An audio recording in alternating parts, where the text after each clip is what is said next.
Between Skyblivion releasing later this year and Oblivion Remastered shadow dropped with a near-perfect hype-building, leak and rumor-filled road leading up to its announcement and reveal, the Oblivion fans among us are finally eating. Skyrim can finally rest for a while, which it deserves after more than a decade of re-releases and shaping the modding culture to be the greatest in the game.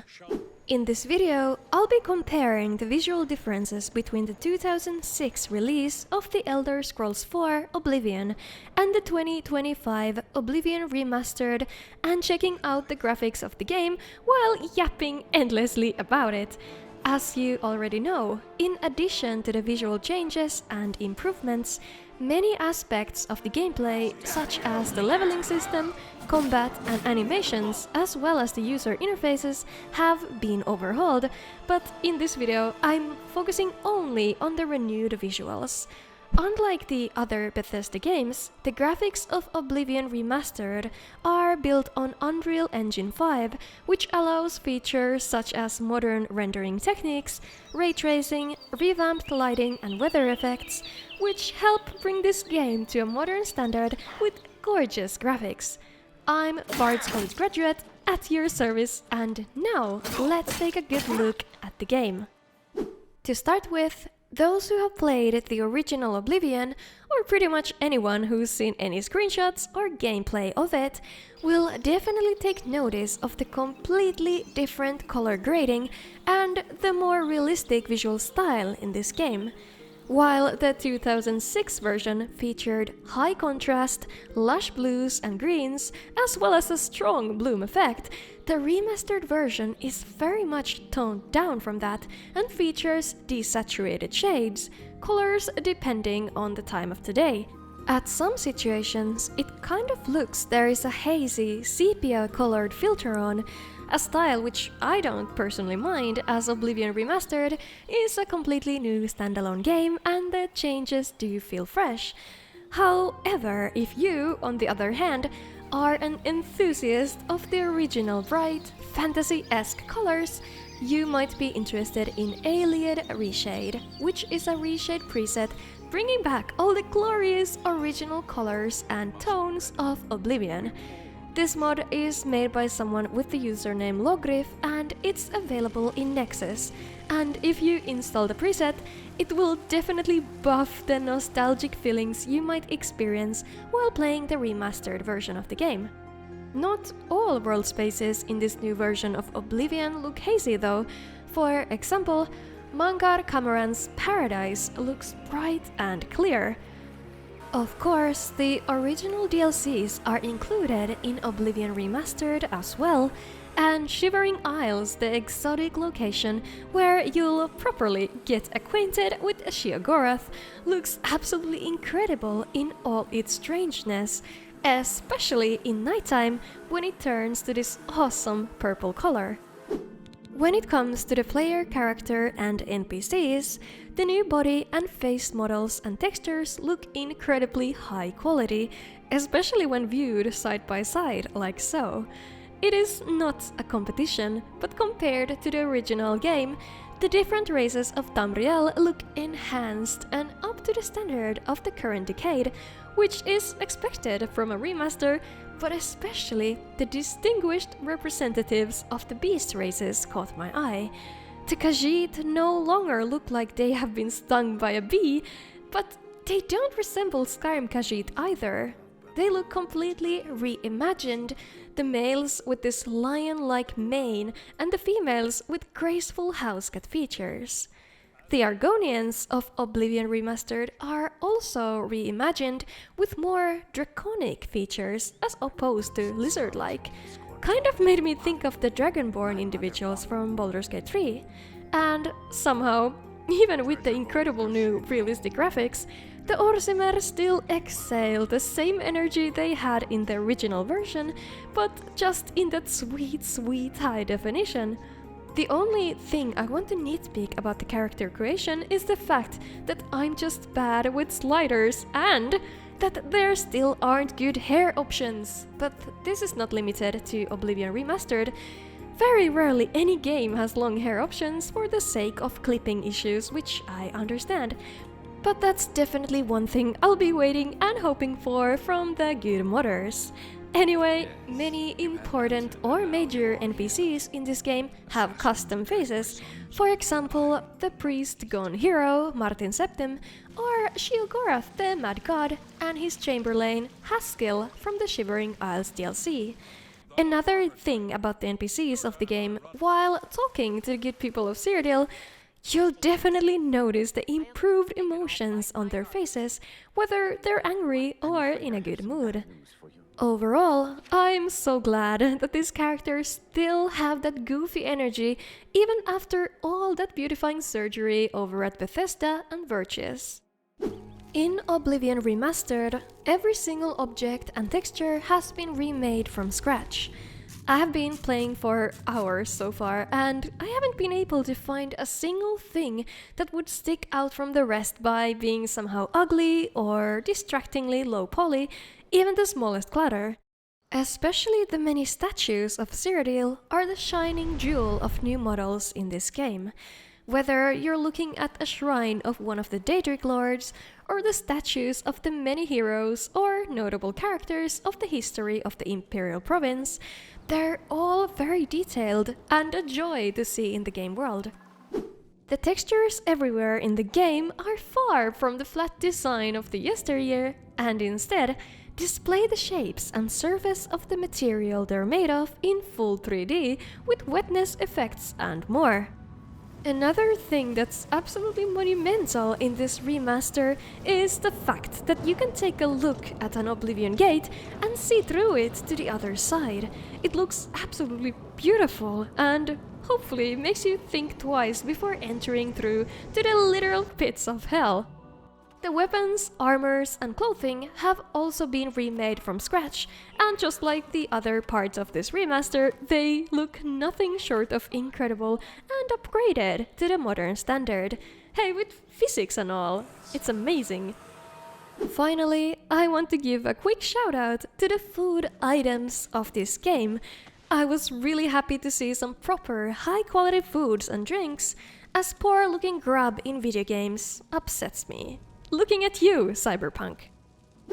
When I first launched the game, I was most interested in checking out the remastered cities and towns. I always loved how Oblivion featured such diverse towns around Cyrodiil, and each of them had so much charm and personality to them.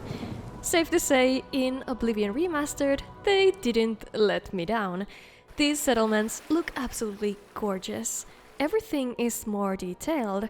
For example, look at these flowery vines climbing the walls of Cheydinhal that further emphasize its identity of being an idyllic garden city, just like from a fairy tale.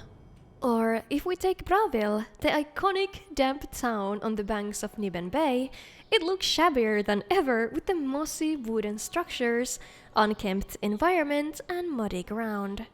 The third town I'd like to mention is Coral. While I couldn't find anything special that's added or changed, the Unreal Engine 5 graphics and new meshes and textures do some heavy lifting in this location and completely transform this Colovian town to a modern standard. It's a cool town anyway. I really like the medieval aesthetic and sitting under the big old oak tree, but the new graphics make it go from mundane to remarkable and memorable in my opinion. In any case, it is simple. All of these settlements of Cyrodiil are enhanced in every way in Oblivion Remastered while staying true to their original feeling. In Oblivion Remastered, the nature and the environment looks breathtaking. I absolutely love the pickable flowers, the alchemy ingredients that use detailed 3D models, my favorites being the beautiful peonies and these lilac hydrangeas, though which unfortunately can't be harvested. The forests are lush with a thick coverage of grass, and not only are there a ton of new trees, there is a wide variety of different types of them, gently swaying in the wind instead of being completely frozen solid. For someone who enjoys walking in virtual forests a bit too much, this game totally answers to that need. The animals, creatures and beasts have naturally also gotten a huge facelift among everything else, with these does and bears being the cutest things I've ever seen, while these zombies being the most horrifying things I've ever seen. Don't we love the duality? The flying imps are annoying as ever, but the spirits of nature Spriggan are just as beautiful and threatening as I remember them while guarding their sacred woodlands. Minotaurs are a fascinating, frightening and powerful humanoid species, and they differ quite a lot from the original 2006 game, especially in terms of hairiness.